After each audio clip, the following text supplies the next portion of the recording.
नमस्कार, दिन भर की खबरों में आपका स्वागत है। आप देख रहे हैं नम 24 न्यूज और मैं हूं आपके साथ रिया। चलिए नजर डालेंगे आज की कुछ खास बड़ी खबरों पर। भारत की दो प्रमुख राजनीतिक पार्टी भाजपा और कांग्रेस में आमतौर पर तल्खियां ही देखने को मिलती हैं। पीएम नरेंद्र मोदी और राहुल गांधी दोनों ही अक्सर एक दूसरे पर निशाना साधते हुए दिखाई देते हैं। हालांकि अब पीएम मोदी के एक फैसले की राहुल गांधी ने तारीफ की है। दरअसल बीते दिनों केरल के वायनाड में लैंडस्लाइड के कारण सैकड़ों लोगों की मौत हुई थी। अब प्रधानमंत्री नरेंद्र मोदी ने खुद वायनाड का दौरा करने का फैसला किया है। राहुल गांधी ने पीएम मोदी के इस कदम का समर्थन किया है। पीएम मोदी के व्यक्तिगत रूप से वायनाड का दौरा करने के फैसले की राहुल गांधी ने तारीफ की है। आपको बता दें कि राहुल ने एक्स पर लिखा, थैंक यू मोदी जी, व्यक्तिगत रूप से भयानक त्रासदी का जायजा लेने के लिए वायनाड जाने के लिए।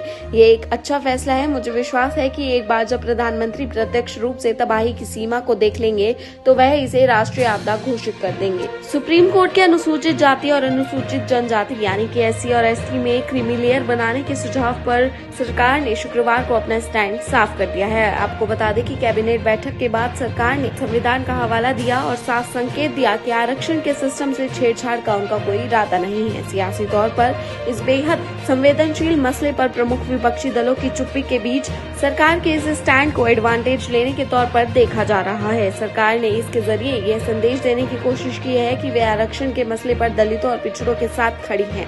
दरअसल इस फैसले के जरिए सरकार ने दो तरफ से बढ़त लेने की कोशिश की है। विपक्षी दल उपराष्ट्रपति और राज्यसभा सभापति जगदीप धनखड़ को पद से हटाने के लिए उनके खिलाफ संविधान के अनुच्छेद 67 के तहत प्रस्ताव लाने की खातिर नोटिस देने का विचार कर रहे हैं। सूत्रों ने शुक्रवार को इसकी जानकारी दी है। सूत्रों ने बताया कि नोटिस के समय पर चर्चा की जानी है और निर्णय लिए जाना है। सूत्रों के अनुसार प्रस्ताव पारित होने की संभावना नहीं है।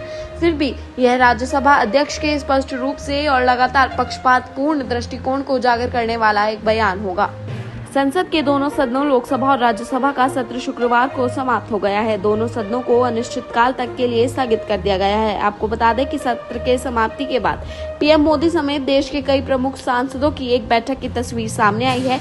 इस बैठक में पीएम मोदी और लोकसभा के स्पीकर ओम बिरला के साथ लोकसभा में नेता प्रतिपक्ष राहुल गांधी भी मौजूद थे। सत्र की समाप्ति के बाद जो तस्वीरें सामने आई हैं, उसमें देखा जा सकता है कि सत्ता पक्ष और विपक्ष के नेता हल्के मूड में दिखाई दे रहे थे। पीएम मोदी और स्पीकर ओम बिरला के बगल में बैठे विपक्ष के नेता राहुल गांधी भी बैठक में मुस्कुराते हुए दिखाई दे रहे थे। दिल्ली के डिप्टी सीएम मनीष सिसोदिया को शुक्रवार को सुप्रीम कोर्ट से जमानत मिल गई है। शुक्रवार शाम को वह जेल से बाहर आ गए हैं। आज सिसोदिया ने कार्यकर्ताओं को संबोधित करते हुए कहा कि भाजपा ने उन्हें झूठे केस में फंसाया है। संविधान की ताकत से मैं यहाँ खड़ा हूँ। दिल्ली के मुख्यमंत्री अरविंद केजरीवाल भी जल्द ही बाहर आ जाएंगे। इससे पहले सिसोदिया ने सुबह का नॉर्थ प्लेस के हनुमान मंदिर पहुंचे थे, जिसके बाद आप नेता ने राजघाट पहुंचकर महात्मा गांधी को श्रद्धांजलि अर्पित की थी। कार्यकर्ताओं को संबोधित करते हुए मनीष सिसोदिया ने कहा, इन आंसुओं ने ही मुझे ताकत दी है। मुझे उम्मीद थी कि 7 से 8 महीने में न्याय मिल जाएगा, लेकिन कोई बात नहीं, 17 महीने लग गए। 17 महीने लग गए, लेकिन जीत ईमानदारी और सच्चाई की हुई। भगवान के घर देर है अंधेर नहीं। भाजपा ने बहुत कोशिश की। उन्होंने सोचा अरविंद केजरीवाल, मनीष सिसोदिया और संजय सिंह को जेल में डालेंगे तो हम सड़ जाएंगे। बिना पीयूसी के पेट्रोल पंपों पर वाहन में पेट्रोल भराने पहुंचे तो 10,000 का चालान कटना तय है। दिल्ली सरकार ने 100 पेट्रोल पंपों पर पीयूसी जांच के लिए कैमरा लगाने व सॉफ्टवेयर स्थापित करने के निजी कंपनी नवगति टेक को टेंडर आवंटित कर दिया है। कंपनी को 15 दिन के अंदर अपनी सेवाएं शुरू करनी है।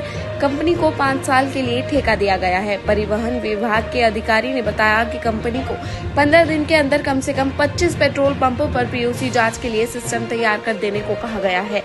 उसके बाद कुछ दिन में 100 पेट्रोल पंपों पर पीयूसी जांच की सिस्टम लग जाएगा। इसकी अनुमानित लागत 6 करोड़ रुपए है। योजना के तहत पेट्रोल पंपों पर आने वाले वाहनों में वेग पीयूसी नहीं होने पर प्रदूषण जांच के लिए कुछ घंटों की मोहलत भी दी जाएगी और इस अवधि में पीयूसी नहीं बनवाने पर स्वतः ही 10,000 रुपए का ई चालान कट जाएगा और इसकी सूचना वाहन मालिक को मोबाइल पर भेज दी जाएगी। पश्चिम बंगाल में कोलकाता के सरकारी आरजे केयर मेडिकल कॉलेज अस्पताल के सेमिनार रूम से शुक्रवार सुबह एक जूनियर महिला डॉक्टर का अर्धनग्न शव बरामद हुआ है। इस मामले में पुलिस ने एक व्यक्ति को गिरफ्तार किया है। एक अधिकारी ने इसकी जानकारी देते हुए बताया कि व्यक्ति एक बाहर वाला था, जिसके पास अस्पताल के विभिन्न विभागों में मुफ्त पहुंच थी। बता दें कि मृतक के पिता ने आरोप लगाया कि उनकी बेटी के साथ दुष्कर्म के बाद उसकी हत्या कर दी गई है। उन्होंने ये भी बताया कि इस मामले में सच्चाई छुपाने की कोशिश की जा रही है।